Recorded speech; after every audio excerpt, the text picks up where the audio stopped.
مبارک محفل کے حوالے سے میں آپ کو تقریباً 40 سال قبل کی کیفیت کی طرف لے جانا چاہتا ہوں، جب نزول قرآن حکیم کا 1400 سالہ جشن ہمارے ملک میں منایا جا رہا تھا۔ یہ جنرل ایوب خان کی حکومت کا دور تھا۔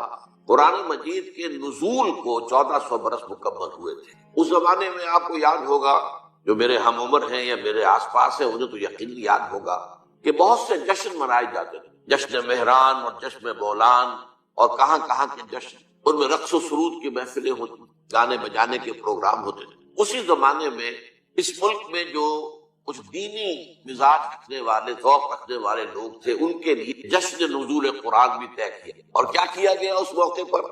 قرات کانفرنس کی گئی، سونے کے تار سے قرآن مجید لکھوایا گیا، جو آج بھی ہمارے ہاں فیصل چوک میں موجود، کئی من وزن۔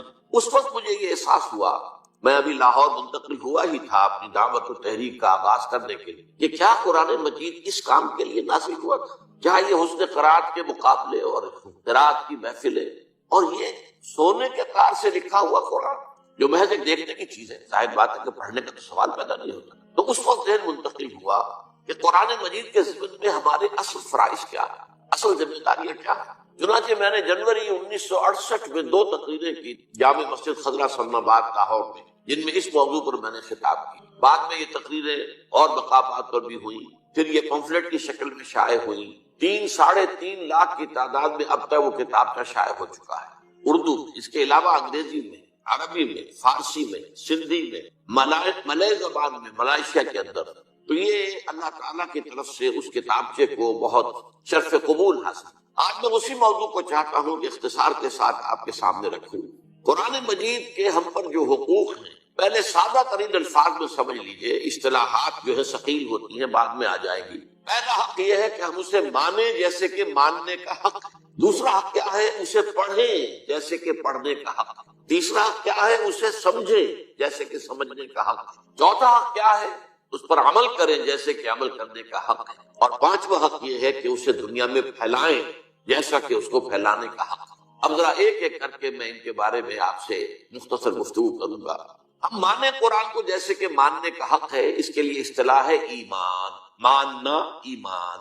لیکن اس ایمان کے 2 درجے، ایک ہے ایمان باللسان، تصدیق باللسان، اقرار باللسان، ایک ہے تصدیق بالقلب، دل میں یقین کی کیفیت پیدا۔ اب ظاہر بات ہے کہ ہم زبان سے مانتے ہیں کہ قرآن اللہ کا کلام ہے جو محمد رسول اللہ صلی اللہ علیہ وسلم پر نازل ہوا، اور یہ بعین ہی جو کا تو موجود ہے، محفوظ ہے۔ یہ ماننا ہمارا، اس سے اسلام کا تقاضا پورا ہو جاتا ہے کہ ہم نے اس کو تسلیم کیا، اس کو مانا۔ یہ ایمان ہمارا قانونی ایمان اس طریقے سے پورا ہو۔ لیکن اصل ایمان اس وقت ہوگا جب دل میں یقین پیدا ہو جائے کہ یہ اللہ کا کلام ہے۔ یہ دل میں یقین کا پیدا ہو جانا آسان کام ہے، اور جب تک یہ پیدا نہیں ہوتا ہم قرآن کے دوسرے حقوق ادا کر ہی نہیں سکتے۔ پڑھنے میں وقت کاہے کو لگائیں گے؟ پڑھ بھی لیں گے تو سمجھنے کی ضرورت نہیں، جو آج ہمارا حال ہے۔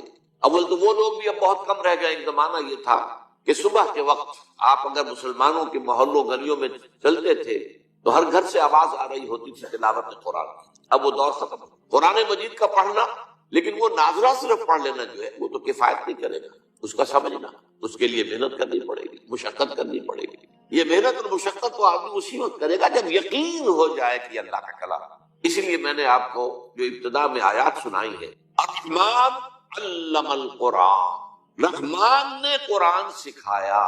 یہ رحمان کی رحمانیت کا مظہر اتم ہے جو اس نے اللہ تعالیٰ نے اپنے بندوں کے لیے یہ قرآن نازل۔ الرحمن علم القرآن، خلق الانسان، انسان کو پیدا کیا، علمہ البیان، اسے بیان کی صلاحیت عطا کی۔ اب یہ 4 آیتیں ہیں، اس وقت میں ان کے بارے میں تفصیل سے کچھ عرض نہیں کر سکتا، صرف اس نقطے پر دوبارہ زور دوں گا کہ اللہ تعالیٰ کا جو اسم گرامی الرحمن ہے، جس میں کہ رحمت خداوندی کی ایسی شان سامنے آتی ہے کہ جیسے ٹھاٹھے مارتا ہوا سمندر، اس شان رحمانیت کا مظہر اتم قرآن حکیم۔ دوسری میں نے آپ کو 2 آیتیں سنائی سورہ یونس کی، یا ایھا الناس، اے لوگو، قد جاءتکم موعظۃ من ربکم وشفاء لما فی الصدور وہدی ورحمۃ للمؤمنین۔ دیکھو تمہارے پاس آ چکی ہے نصیحت، موعظت تمہارے رب کی طرف سے، اور جو تمہارے سینوں کے روگ ہیں ان کا علاج، شفا، اور ہدایت اور رحمت اہل ایمان کے حق میں۔ قل بفضل اللہ وبرحمت، اے نبی ان سے کہہ دیجئے کہ یہ اللہ کے فضل اور اس کی رحمت کا مظہر ہے کہ یہ قرآن نازل،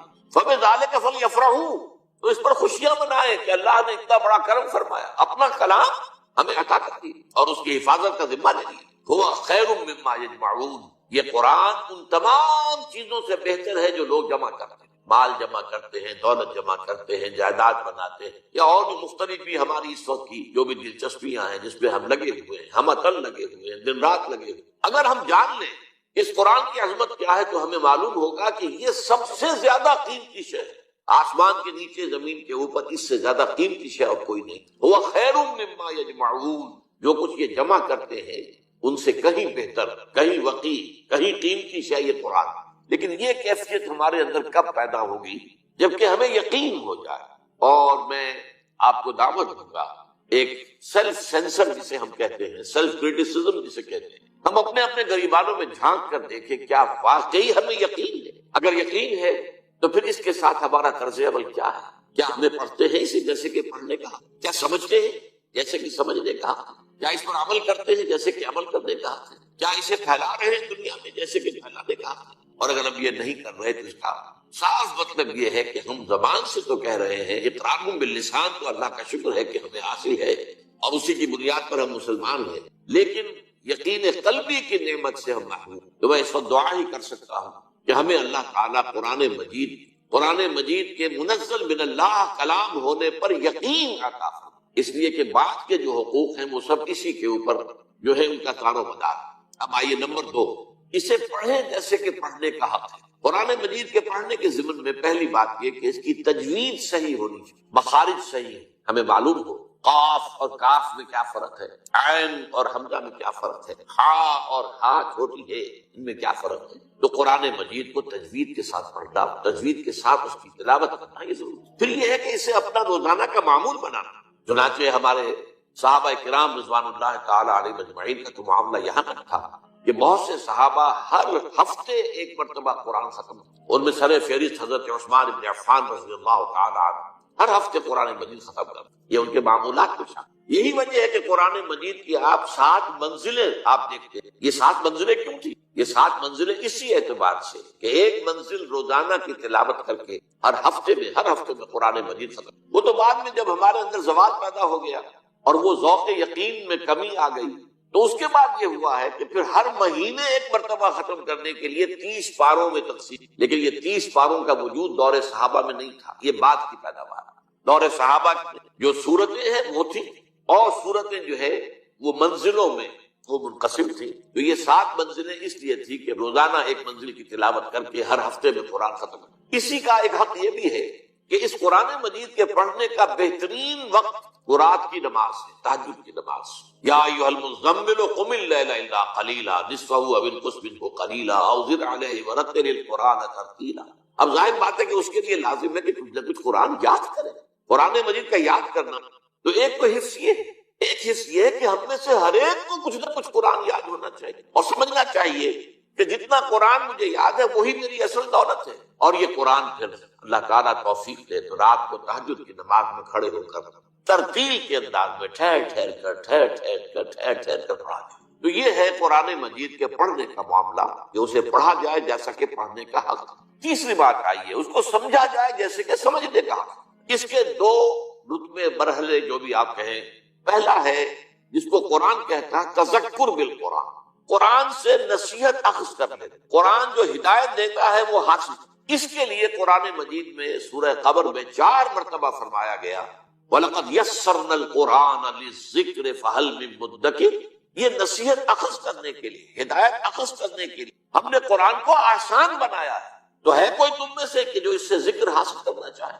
قرآن اس اعتبار سے دنیا کی آسان ترین کتاب ہے، لیکن ایک شرط ہے، چھوٹی سی شرط، اس کو اس کی اپنی زبان میں پڑھا جائے۔ قرآن مجید نازل ہوا، عربی میں نازل ہوا، اور عرب ہی پہلے مخاطب تھے، لہذا ان کے لیے بہت آسان کام تھا۔ حضور کی زبان مبارک سے قرآن ادا ہو رہا ہے اور ان کے قلوب پر اور ان کے اذہان میں اترتا چلا جا رہا ہے۔ انہیں کسی دقت کا سامنا نہیں تھا کہ پہلے وہ عربی سیکھیں، عربی گرامر پڑھیں اور پھر قرآن مجید کو سمجھیں۔ لیکن یہ جو تذکر بالقرآن ہے، قرآن مجید سے نصیحت اخذ کرنا، ایک ہے قرآن مجید پڑھ کر صرف ثواب حاصل، میں اس کی بات تو ختم کر چکا، وہ تو جو تھا پڑھنا، جیسا کہ پڑھنے کا حق اس میں بیان ہو چکا، یقیناً تلاوت سے ثواب حاصل ہوتا ہے، اور آپ ظاہر بات ہے کہ اپنا وقت لگاتے ہیں، وضو کرتے ہیں، بیٹھتے ہیں، قبلہ روح خلق ہو کر بیٹھتے ہیں، پھر قرآن مجید کو پوری اس کی تعظیم کرتے ہوئے کھولتے ہیں اور پھر قرآن پڑھتے ہیں، تو آپ کی یہ محنت اور آپ کا جو وقت لگا ہے یہ اللہ تعالیٰ جو اس کا ثواب دے گا۔ لیکن ایک ہے تذکر بالقرآن، قرآن سے نصیحت اخذ کرنا، ہدایت اخذ کرنا،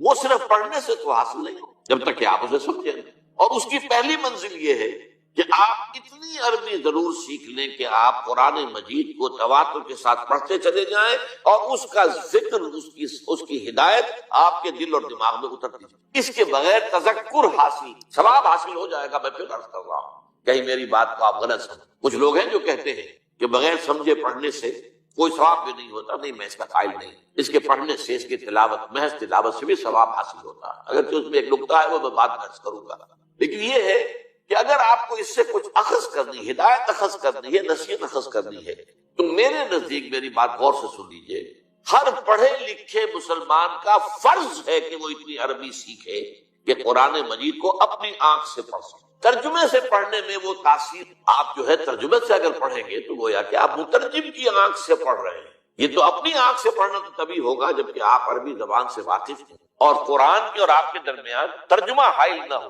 بلکہ قرآن جسے اقبال کہتا ہے، تیرے ضمیر پہ جب تک نہ ہو نزول کتاب، گرہ کشا ہے نہ رازی نہ صاحب کشاف، براہ راست دل پر نازل ہونا چاہیے، اور اس کے لیے اتنی عربی سیکھنا میرے نزدیک فرض۔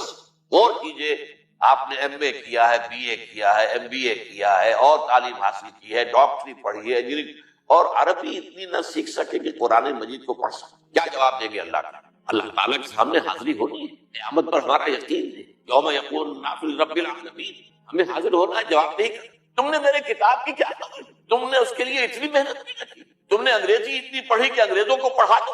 بے شمار ہندوستانی اور پاکستانی مسلمان، آپ کو معلوم ہونا چاہیے، انگلینڈ میں اسکولوں کے اندر پڑھا رہے ہیں، انگریزی پڑھا رہے ہیں، لیکن تم اتنی عربی نہ سیکھ سکے، حالانکہ تمہاری اپنی زبان اردو جو ہے اس کا ایک جملہ آپ نہ بول سکتے ہیں، لکھ سکتے ہیں جس میں عربی کا لفظ نہ آئے، جملہ عربی کا لفظ ہے، لفظ عربی کا لفظ ہے، تو یہ تو ہماری زبان کے اندر جو ہے رچی بسی زبان ہے، پھر اس کو تم نے نہیں سیکھا تو ہمارے کلام کی کیا قدر ہے؟ اس کا جواب جو ہے آج ہی سوچ لیجئے، یہ گھڑی محشر کی ہے، قرصۂ محشر میں ہے، پیش کر غافل عمل کوئی اگر دفتر میں ہے، اپنے آپ کو امیجن کیجئے، تصور کیجئے کہ اللہ کے حضور میں کھڑے ہیں اور وہاں سوال ہو رہا ہے کہ تم نے میری کتاب، جسے میں نے اپنی رحمانیت کا مظہر قرار دیا، جس کے بارے میں کہا قل بفضل اللہ وبرحمتہ فبذلک فلیفرحوا، تم نے اس کی کیا قدر؟ تو یہ ہے تذکر بالقرآن، جو آسان ہے لیکن اس کے لیے بھی عربی زبان کا اتنا فہم ضروری ہے کہ وہ براہ راست آپ اسے پڑھیں اور اس کا ذہن، اس کا فکر، اس کی سوچ، اس کی ہدایت آپ کے قلب اور ذہن میں اترتی۔ اس سے آگے کا معاملہ ہے تدبر قرآن، افلا یتدبرون القرآن ام علی قلوب اقفالها، کتاب انزلناہ الیک مبارک لیدبروا آیاتہ ولیتذکر اولو الالباب۔ تدبر قرآن کی شرائط جو ہے وہ بڑی کڑی ہے، گہرائی میں اتر، قرآن مجید کی گہرائیوں میں غوطہ زنی، جسے اقبال کہتا ہے کہ قرآن میں ہو غوطہ زن ہے مرد مسلم۔ اس کو میں ایک سادہ سی مثال سے سمجھایا کرتا ہوں، دیکھیے سمندر میں اگر کوئی آئل ٹینکر جو ہے وہ ٹوٹ جائے، حادثہ ہو جائے، لیک کر جائے، تو تیل جو ہے اس سے اتر نکل کر سمندر کی سطح پر رہتا ہے، وہ تیل نیچے نہیں جاتا۔ اب آپ کو معلوم ہے اوپر تو وہ تیل کی سطح ہے، اس کی ایک لیئر ہے، اور نیچے آپ کو معلوم ہے بہت میلوں جو ہے گہرا پانی۔ بالکل یہ معاملہ ہے کہ قرآن سے تذکر اخذ کر لینا تو ایسے ہے جیسے سمندر کی سطح کے اوپر وہ تیل ہے، بہت آسان تھا، لیکن قرآن کے علم و حکمت کی گہرائیوں میں اترنا وہ تو ایسے ہی ہے کہ جیسے موتی حاصل کرنے کے لیے غوطہ زنی کرنی پڑتی ہے اور سمندر کی تہہ سے جا کر موتی حاصل۔ یہ تدبر قرآن ہے جس کے اعتبار سے میں آپ کو ایک مثال دے رہا ہوں۔ حضرت عمر رضی اللہ تعالیٰ عنہ کے ساتھ جانے حضرت عبداللہ ابن عمر رضی اللہ تعالیٰ عنہما کو فرماتے ہیں میں نے صرف سورہ بقرہ 8 سال میں ختم۔ اب آپ غور کی، عربی ان کی اپنی زبان، اور شان نزول وہ تو ان کے سامنے نازل ہوا ہے، اس پورے ماحول کا وہ جز معلوم ہوا قرآن مجید کی گہرائیوں میں اترنا اور ان گہرائیوں تک رسائی حاصل کرنا آسان کام ہے، it's a life long process. اور اس کا اصل کام کیا ہے آج کے دور میں؟ دیکھیے قرآن جس زمانے میں نازل ہوا ابھی تمدن بہت سادہ تھا، ابھی کوئی بہت پیچیدگیاں نہیں، ابھی انسان کا اجتماعی نظام وہ اتنا گمبھیر نہیں ہوا تھا جتنا آج ہو گیا ہے۔ آج معاشیات کی پیچیدگیاں ہیں، آج کا بینکنگ کا نظام ہے، آج آپ کو معلوم ہے کہ اور بہت سی چیزیں ایسی ہیں، انشورنس کا معاملہ چلا آ رہا، یہ ساری چیزیں جو ہیں یہ غور و فکر کا تقاضا کرتی ہیں۔ تو قرآن مجید نے جو اپنے دور جس وقت یہ نازل ہوا ہے اس وقت کے لیے جو ہدایت ضروری تھی وہ تو سطح پر رکھ دی ہے تاکہ آسانی سے انسان حاصل کر لے۔ اس لیے کہ عرب آپ کو معلوم ہے وہ فلسفی لوگ تو تھے نہیں، ان میں تو پڑھے لکھے لوگ بھی نہ ہونے کے برابر، ان کا تو لقب ہی امیین ہے، ان پڑھ لوگ۔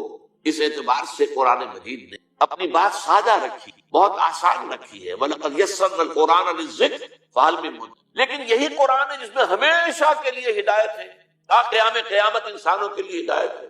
اب دور جو آنے والے ہیں، بڑے بڑے فلسفی بھی آئیں گے، بڑے بڑے جو دانشور آئیں گے، بڑے بڑے پولیٹیکل سائنٹسٹ آئیں گے، بڑے بڑے اکانومسٹ آئیں گے، بڑے بڑے سوشولوجسٹ آئیں گے، ان کی ہدایت کا سامان کہاں؟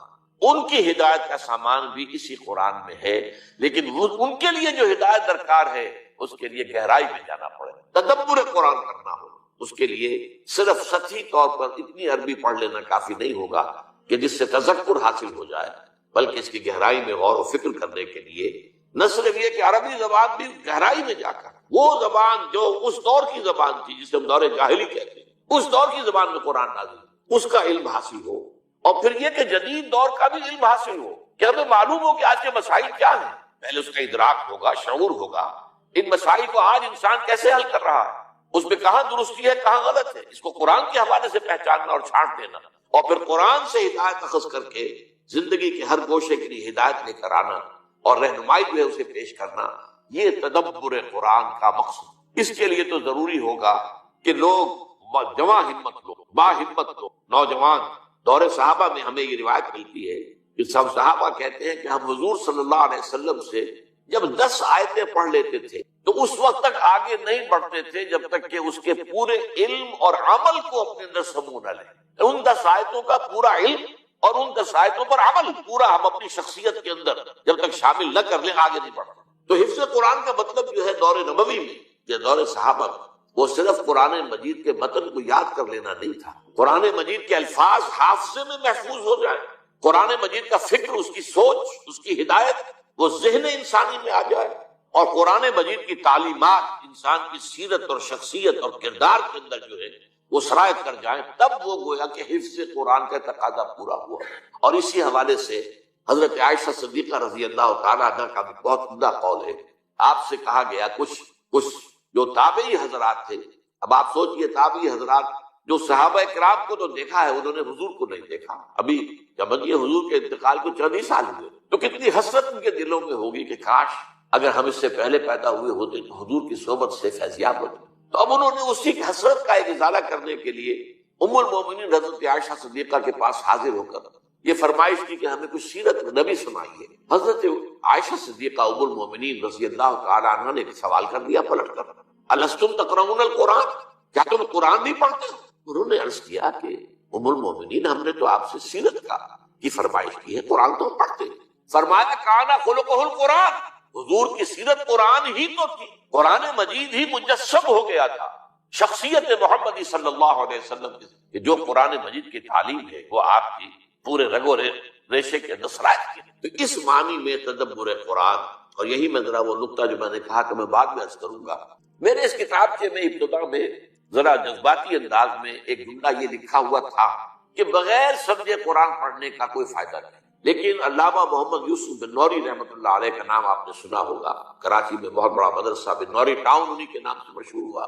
یہ سن 70 کی بات ہے، 1970، آپ سمجھیے کہ 38 برس 37 برس پہلے کی بات سنا رہا ہوں۔ تو میں نے پورا رمضان مبارک جو ہے مسجد نبوی میں گزارا تھا، اور آخری عشرے میں مولانا بن نوری رحمۃ اللہ علیہ بھی وہاں تشریف لے آئے، وہاں پر وہ اعتکاف کے لیے میں نے یہ کتاب کا ان کی خدمت میں پیش کیا، یہ چھپ چکا تھا اس وقت۔ میں نے کہا میں اسے بڑی تعداد میں شائع کرنا چاہتا ہوں، ذرا ایک نظر آپ دیکھ لیں کہ اس میں کوئی غلطی ہو تو آپ مجھے نشاندہی فرما دیں، میں درست۔ انہوں نے حالت اعتکاف میں وہ کتابچہ پڑھا، اور پھر اس کے بعد انہوں نے کہا کہ اس میں مجھے کوئی شے غلط نظر نہیں آئی سوائے ایک جگہ میں نے اصلاح کر دی۔ اب وہ اصلاح کیا تھی ذرا سوچیے، یہ بڑے لوگوں کی بڑی باتیں۔ میں نے جہاں یہ لکھا تھا کہ جو شخص پڑھا لکھا ہونے کے باوجود، ایک تو وہ ہے وہ جاہل ہے بیچارہ، وہ کسان ہے، وہ دیہاتی ہے، کچھ پڑھائی نہیں ہے، پھر یہ کہ اب وہ اس عمر کو پہنچ گیا ہے کہ پڑھنا لکھنا سیکھ نہیں سکتا، اس کا معاملہ تو اور ہے، وہ بغیر سمجھے قرآن پڑھے تو ثواب ملے گا۔ بلکہ یہاں تک میں نے لکھا تھا اگر قرآن مجید ناظرہ بھی نہیں پڑھ سکتا، وہ کھول کر بیٹھ جائے اور روتا ہوا وہ قرآن مجید کے حروف پر انگلی پھیرتا چلا جائے، اس سے ثواب تب بھی ملے گا کہ اس نے اپنا وقت لگایا ہے اور حسرت کے ساتھ کہ اللہ میں تیرے اس کلام کو پڑھنے کی اہلیت نہیں رکھتا، تو اسے ثواب ملے گا۔ لیکن جن لوگوں نے تعلیم اعلیٰ حاصل کی وہ اگر قرآن بغیر سمجھے پڑھیں گے تو انہیں کوئی فائدہ نہیں ہوگا، کوئی ثواب نہیں۔ مولانا بن نوری رحمۃ اللہ علیہ نے فرمایا کہ یوں نہ کہو، یوں کہو کہ ان کے تلاوت کے ثواب سے ہو سکتا ہے کہ نہ سمجھنے کا عذاب بڑھ جائے، یعنی یہ دونوں چیزوں کو سپلٹ کر دیا۔ ایک ہے تلاوت، وہ تلاوت اگر کر رہے ہیں، پڑھے لکھے لوگ ہیں، تلاوت کا ثواب تو ملے گا، لیکن پڑھے لکھے ہونے کے باوجود قرآن کو نہیں سمجھ رہا، یہ جرم جو ہے اس کی سزا بڑھ جائے۔ یہ انہوں نے اس کے اندر ترغیب کی، اور میرے نزدیک جو میں کہنا چاہتا تھا اس سے کہیں زیادہ بات واضح ہو کر سامنے آ گئی۔ اب آئیے چوتھی بات، قرآن پر عمل کرنا۔ ظاہر بات ہے قرآن کے ماننے کا تقاضا یہی ہے، پڑھنا اسی لیے ہے، سمجھنا اسی لیے کہ عمل کریں۔ اگر عمل نہیں کریں گے تو گویا کہ قرآن پر ہمارا کوئی بات نہیں۔ حضور کی حدیث سنا دیتا ہوں آپ کو، ما آمن بالقرآن من استحل محارمہ، جس شخص نے قرآن کی حرام کردہ کسی شے کو اپنے لیے حلال ٹھہرا لیا، اس کا قرآن پر کوئی ایمان نہیں۔ بالکل واضح بات ہے، منطقی بات ہے، دو اور دو چار کی طرح کی بات ہے۔ قرآن کو اللہ کا کلام مانتے ہو اور پھر اس کے حکم پر نہیں چلتے، یا یہ کہ ایک اور شکل بھی ہے، اس کے بعد احکام کو مانتے ہو، بات کو نہیں مانتے۔ نمازیں تو پڑھتے ہو اور تم حج بھی کراتے ہو، عمرے بھی کراتے ہو، سودی کاروبار نہیں چھوڑتے۔ یہ تمہارا طرز عمل جو ہے، اس کو سورہ بقرہ میں فرمایا گیا، افتؤمنون ببعض الکتاب وتکفرون ببعض۔ نماز کا حکم بھی ہماری کتاب کا، ہمارے قرآن کا ہے، اور سود کی حرمت جو ہے وہ بھی ہماری کتاب میں، ہمارے قرآن میں آئی ہے۔ تو کیا تم ایک حصے کو مانتے اور ایک کو نہیں مانتے؟ فما جزاء من يفعل ذلك منكم الا خزي في الحياة الدنيا ويوم القيامة يردون الى اشد العذاب وما الله بغافل عما تعملون۔ اس آیت کا ترجمہ کرتے ہوئے لرزہ طاری ہوتا، تو جو کوئی بھی تم میں سے یہ حرکت کرے گا کہ ایک حصے کو مانا ایک کو نہیں مانا، ایک پر عمل ہے اور ایک کو پاؤں تلے رونگ دیا ہے، اس کی اس کے سوا کوئی سزا نہیں ہے کہ دنیا میں ذلیل و خوار کر دیے جائے اور قیامت کے دن شدید ترین عذاب میں جھونک۔ نوٹ کیجیے، اشد العذاب، اشد کا لفظ اردو میں بھی آپ بولتے ہیں، اشد، شدید ترین، اشد العذاب، وما اللہ بغافل عما تعملون، اور جو کچھ تم کر رہے ہو اللہ اسے غافل نہیں ہے۔ اس عمل بالقرآن کے بھی دو پہلو، اس کے لیے میں اصل میں آپ کو ان اصطلاحات قرآن سے ذرا مانوس کر دینا چاہتا ہوں۔ حکم بالقرآن اور اقامت ما انزل من اللہ، یہ دو اصطلاحات ہیں۔ حکم بالقرآن، قرآن کے ذریعے سے فیصلہ کرنا، کیا صحیح ہے کیا غلط ہے، قرآن کے حوالے سے، اپنی جو رائے بنانی ہو قرآن کے ذریعے سے بنانا۔ اس کے لیے سورہ مائدہ میں ایک ہی رکوع میں 3 فتوے اللہ کے آئے ہیں، ذرا نوٹ کر لیجیے۔ وَمَن لَّمْ يَحْكُم بِمَا أَنزَلَ اللَّهُ فَأُولَٰئِكَ هُمُ الْكَافِرُونَ وَمَن لَّمْ يَحْكُم بِمَا أَنزَلَ اللَّهُ فَأُولَٰئِكَ هُمُ الظَّالِمُونَ وَمَن لَّمْ يَحْكُم بِمَا أَنزَلَ اللَّهُ فَأُولَٰئِكَ هُمُ الْفَاسِقُونَ۔ 7واں رکوع سورہ مائدہ کا یہ 3 دفعہ یہ بات آ گئی، جو لوگ اللہ کی اتاری ہوئی شریعت اور اللہ کی اتاری ہوئی ہدایت کے مطابق فیصلے نہیں کرتے، وہی تو کافر ہیں، وہی تو مشرک ہیں، ظالم ہیں۔ اور ظالم قرآن مجید کی اصطلاح میں مشرک کے لیے آتا، ان الشرک لظلم عظیم، اور وہی تو فاسق ہیں، وہ تو اللہ کے باغی ہیں۔ اب اس اعتبار سے غور کیجئے، آج امت مسلمہ اللہ کی نگاہوں میں کیا ہے؟ ابھی میں نے جو آیت آپ کو سنائی تھی سورہ بقرہ کی کہ ہم دنیا میں ذلیل و خوار کر دیتے، تو آج دنیا میں ذلیل و خوار ہم ہیں کہ نہیں؟ آج کیا ہے؟ آج عزت ہمارے پاس ہے یا امریکہ کے پاس ہے؟ آج کس کا غلغلہ ہے؟ کس کے پاس طاقت؟ ہم تو آپ کو معلوم ہے دنیا کے اندر جو اس وقت وہ سمجھے جاتے ہیں کہ بہت ہی کمزور قوم، بہت ہی ذلیل قوم، جو لوگ جو ہے اپنے معاملات درست نہیں چلا سکتے۔ اور آج ہمارا حال کیا ہے؟ ہمارے سارے وسائل پر دوسروں کا قبضہ، اور ہماری پالیسیاں جو ہے باہر بنتی ہیں، یہ ہمارا۔ اور اس یہاں جو میں نے ابھی عرض کیا ہے کہ یہ فتوے، من لم يحكم بما انزل الله فاولئک هم الفاسقون اولئک هم الکافرون اولئک هم الظالمون۔ آج اس کے اوپر آپ دیکھیے کتنے ممالک ہیں جس میں کہ قرآن مجید کی شریعت نافذ نہیں۔ آپ کو معلوم ہے کہ یہ پوری دنیا میں کچھ جزوی طور پر کچھ احکام، کچھ قرآنی سزائیں سعودی عرب میں نافذ ہیں، کچھ احکام وہ ایران کے اندر نافذ ہیں۔ باقی تو یہ کہ پوری دنیا میں مسلمان جو ہے 1.5 ارب سے زیادہ مسلمان، وہ ان فتووں کی زد میں ہیں کہ وَمَن لَّمْ يَحْكُم بِمَا أَنزَلَ اللَّهُ فَأُولَٰئِكَ هُمُ الْكَافِرُونَ وَمَن لَّمْ يَحْكُم بِمَا أَنزَلَ اللَّهُ فَأُولَٰئِكَ هُمُ الظَّالِمُونَ وَمَن لَّمْ يَحْكُم بِمَا أَنزَلَ اللَّهُ فَأُولَٰئِكَ هُمُ الْفَاسِقُونَ۔ یہ ہماری حالت ہے۔ دوسری اصطلاح جو ہے وہ ہے اقامت ما انزل من اللہ، ایک تو ہے احکام جو دیے گئے، یوں کرو، چور کا ہاتھ کاٹو، زانی اگر شادی شدہ ہے جو سنت رسول سے ثابت ہے کہ اسے رجم کرو، غیر شادی شدہ ہے تو اس کو 100 کوڑے لگاؤ، وغیرہ وغیرہ احکام، نماز پڑھو، روزہ رکھو، زکوٰۃ ادا کرو۔ ایک ہے پورا نظام، وہ جو میں نے کہا تھا کہ آج کی دنیا میں اجتماعی نظام کتنا پیچیدہ ہو چکا اور اس اجتماعی نظام کی گرفت کتنی ہو چکی ہے۔ افراد کی آزادی تو بڑی محدود ہو کر رہ گئی، پورا ایک نظام ہوتا ہے، اب وہ نظام ہی کے تحت طے ہوتا ہے کہ تعلیم کا نظام کیا ہوگا۔ آپ کیا کریں گے؟ اپنے بچوں کو جو ہے کسی غار میں دنیا آپ انہیں مدرسوں میں بھیجیں گے، اور مدرسوں میں کیا پڑھایا جائے گا وہ وہاں طے ہوگا، اوپر نظام، وہ نظام بنے گا، اس کے لیے امریکہ سے ہدایات آئیں گی۔ تو نظام کا معاملہ ہے، نظام اب دولت کا نظام جو ہے وہ صحیح نہیں ہے تو کیا نتیجہ نکلتا کہ ایک طرف پاورٹی لائن سے نیچے لوگ اور ایک طرف جن کے پاس دولت کے انبار، یہ ساری تفریق جو ہے ہو رہی ہے۔ یہ وہ نظام عدل جو اللہ نے دیا تھا، جو اس کے رسول نے قائم کیا تھا صلی اللہ علیہ وسلم، جو دور خلافت راستوں میں قائم رہا تھا، وہ نظام ہم نے قائم نہیں کیا۔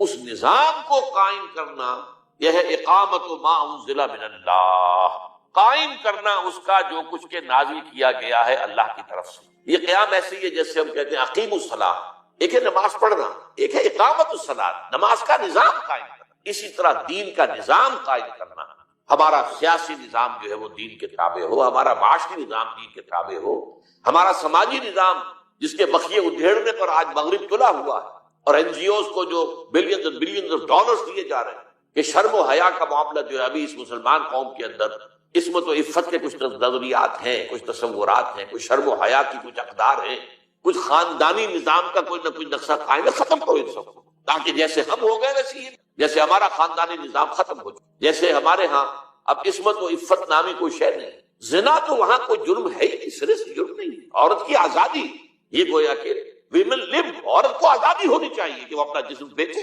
آپ اس کے راستے میں رکاوٹ ڈالنے میں، اور یہ معاملہ طے ہو چکا ہے۔ United nations assembly Beijing +5 conference جو ہوئی تھی نیو یارک میں، جو جنرل اسمبلی تھی یونائٹڈ نیشنز کی، اس کے تحت طے کیا گیا ہے۔ تو بہرحال یہ صورتحال میں آپ کو بتا رہا تھا، اس نظام کو قائم کرنا، اس کے لیے وہ جو سورہ فتح کی آخری آیات، هو الذی ارسل رسولہ بالہدی ودین الحق لیظہرہ علی الدین کلہ، وہی اللہ جس نے بھیجا ہے اپنے رسول کو صلی اللہ علیہ وسلم، الہدا قرآن، ودین حق، اور وہ نظام اجتماعی جو حق پر مبنی ہے، عدل پر مبنی، تاکہ اسے غالب کرے پورے کے پورے نظام پر۔ چنانچہ سیرت النبی کا یہی تو حاصل ہے۔ 23 برس کی محنت و مشقت کا نتیجہ کیا تھا، اور کون سی تکلیف آپ نے نہیں جھیلی، آپ غور کیجیے، آپ کے ساتھ کیسی کیسی سختیاں پیش آئی، آپ کے صحابہ نے کیسی کیسی سختیاں اٹھائی، کس لیے؟ تاکہ اللہ کے دین کے نظام کو قائم کریں، ان اقیموا الدین ولا تتفرقوا فیہ، اور بالآخر وہ وقت آیا، سینکڑوں صحابہ کو جام شہادت نوش کرنا پڑا ہے، حضور جو ہے زخمی ہوئے، حضور کا خون آپ کو معلوم ہے 2 دفعہ زمین میں جذب ہوا ہے، طائف کی گلیوں میں بھی جذب ہوا ہے، اور وادی احد کے اندر بھی آپ کا خون جذب ہوا، پھر کہیں جا کر وہ نظام قائم ہے۔ اس نظام کے بارے میں قرآن مجید میں اہل کتاب سے خطاب کر کے کہا گیا ہے، قل یا اہل الکتاب، اے نبی کہہ دیجئے ان اہل کتاب سے، لستم علی شیء حتی تقیموا التوراۃ والانجیل وما انزل الیکم من ربکم، تمہاری کوئی حیثیت ہماری نگاہوں میں نہیں، تم اپنی جگہ سمجھتے ہو کہ we are the chosen people of the lord, ہم تو اللہ کے لاڈلے ہیں، اللہ کے بڑے بہت ہی چہیتے ہیں، لیکن اللہ کی نگاہ میں تمہاری کوئی وقت کوئی حیثیت نہیں، لستم علی شیء حتی تقیموا التوراۃ والانجیل وما انزل الیکم من ربکم، جب تک کہ تم قائم نہیں کرتے تورات اور انجیل کو، جس کو تم مانتے ہو کہ اللہ کا کلام، اس کو تو قائم کرو، اگر اس کو بھی قائم نہیں کرتے تو اس کا مطلب یہ ہے کہ تمہارا اس پر ایمان نہیں، تو تمہاری کوئی حیثیت ہماری نگاہ میں۔ آج اسی آیت کو ہم ذرا لفظ بدل کر سمجھے، یا اہل القرآن لستم علی شیء حتی تقیموا القرآن وما انزل الیکم من ربکم، اے قرآن کے ماننے والوں، قرآن کے دعوے داروں، قرآن پر یقین رکھنے والوں، قرآن کی محفلیں منعقد کرنے والوں، اور قرآن کی قرأت کے لیے کے مقابلے منعقد کرنے والوں، تمہاری کوئی حیثیت نہیں، کوئی تمہاری ہماری نگاہ میں وقت نہیں، جب تک کہ تم قرآن کو قائم نہیں کرنا، قرآن کے نظام کو دنیا میں قائم کرنا، وہ نظام سیاسی ہو، وہ نظام معاشی ہو، وہ نظام معاشرتی ہو، جیسا کہ حضور نے اور محمد الرسول اللہ والذین معہ، اسی آیت میں آگے آپ کو معلوم ہے اگلی آیت یہی تو ہے، اللہ کے رسول محمد اور وہ جو آپ کے ساتھی تھے، ایمان لائے تھے، ان کی جو خون چکاں جد و جہد تھی، جاں گسل محنت اور مشقت تھی، یہ جو بھی کچھ 23 برس کے اندر حضور نے سختیاں جھیلی اور صحابہ نے، اس کے نتیجے میں جاء الحق وزهق الباطل ان الباطل كان زهوقا، اس کے بعد نتیجہ نکل آیا، حق آ گیا، حق قائم ہو گیا، حق نافذ ہو گیا۔ اللہ کا دین، اللہ کی پوری شریعت نافذ ہو گئی. یہ نہیں کہ کچھ احکام نافذ ہو گئے اور کچھ چھوڑ دیے. ٹوٹل لستم علی شیء حتی تقیموا التوراۃ والانجیل وما انزل الیکم من ربکم. تو یہ ہے قرآن پر عمل کے دو دن. ایک ہے حکم بالقرآن، قرآن ہی کے ذریعے سے فیصلے کرنا، قرآن ہی کے ذریعے سے اپنی آراء بنانا. ایک ہے اقامت ما انزل من اللہ، جو قرآن تم پر نازل کیا گیا ہے اس کو قائم کرو، اس کا نظام برپا کرو. اب دیکھیے آخری چیز رہ گئی، اس قرآن کو پھیلاؤ، اس کو عام کرو. قرآن مجید صرف تمہارے لیے نازل نہیں ہوا، نوٹ کرنا. حضور صلی اللہ علیہ وسلم کی بعثت صرف عرب کے لیے نہیں تھی. اگر صرف عرب کے لیے ہوتی تو آپ کا کام مکمل ہو گیا تھا، کہ نہیں عرب کے لیے تو نہیں. وما ارسلناک الا کافۃ للناس بشیرا ونذیرا، یہ تو فرما دیا گیا ہے اے محمد صلی اللہ علیہ وسلم، ہم نے آپ کو نہیں بھیجا ہے مگر تمام نوع انسانی کے لیے بشیر اور نذیر بنا کر. تو اب ظاہر بات ہے کہ یہ قرآن جو اترا ہے، اگرچہ حضور نے صحابہ کرام کو پڑھایا، لیکن یہ کہ اس سے آگے کی پوری نوع انسانی کو کون پڑھائے گا؟ کیا چینی حضور کے امت دعوت میں شامل نہیں تھے تو چین تک تو پیغام حضور کے ذریعے نہیں پہنچا. کیا یورپ میں رہنے والے جو ہے وہ امت دعوت، دیکھیے ایک ہے امت اجابت، جنہوں نے حضور کو قبول کیا وہ امت اجابت کہلاتا، اور جن کی طرف حضور کو بھیجا گیا وہ امت دعوت کہلاتا. پوری نوع انسانی امت دعوت ہے، پوری نوع انسانی تک حضور کو بھیجا گیا، لہذا اس کا اب ذمہ دار ٹھہرایا گیا امت مسلمہ کو، مسلمانوں کو. اب تمہارا کام یہ ہے، میں نے تمہیں پہنچایا تم آگے پہنچو. یہی وجہ ہے کہ خطبہ حجۃ الوداع میں، وہ جو کہ انتہائی اہم خطبہ ہے اور بارکۃ الآراء خطبہ ہے اور نہایت جامع خطبہ ہے، اس کے آخر میں ایک طرف تو حضور نے صحابہ کرام سے گواہی لے لی، الا هل بلغت، لوگوں میں نے پہنچا دیا یا نہیں؟ اور پورے مجمع نے بیک زبان کہا انا نشهد انك قد بلغت الرسالۃ وادیت الامانۃ ونصحت الامۃ وکشفت الغمۃ. ہاں اے نبی صلی اللہ علیہ وسلم، ہم گواہ ہیں، آپ نے رسالت کا حق ادا کر دیا، آپ نے امانت کا حق ادا کر دیا. یہ امانت تھی آپ کے پاس، ہمارے لیے اللہ نے بھیجا تھا آپ کے ذریعے سے، تو آپ کے پاس تو یہ امانت تھی، آپ نے امانت کا حق ادا کر دیا، ہمیں پہنچا دیا. اور آپ نے گمراہی کے اندھیارے جو ہیں ان کے پردے چاک کر دیے، اور آپ نے امت کی نصیحت اور حق اور ان کی خیر خواہی کا حق ادا کر دیا. 3 دفعہ حضور فرمایا الا هل بلغت، اور جواب ملا انا نشهد انك قد بلغت الرسالۃ وادیت الامانۃ ونصحت الامۃ وکشفت الغمۃ. 3 دفعہ. اور اس کے بعد انگشت شہادت اٹھائی آسمان کی طرف اور پھر لوگوں کی طرف، اللہم اشہد اللہم اشہد اللہم اشہد. اللہ تو بھی گواہ رہے کہ یہ جو بوجھ آیا تھا میرے کاندھے پر، جس کے لیے سورہ مدثر، سورہ مزمل میں فرمایا گیا تھا انا سنلقی علیک قولا ثقیلا،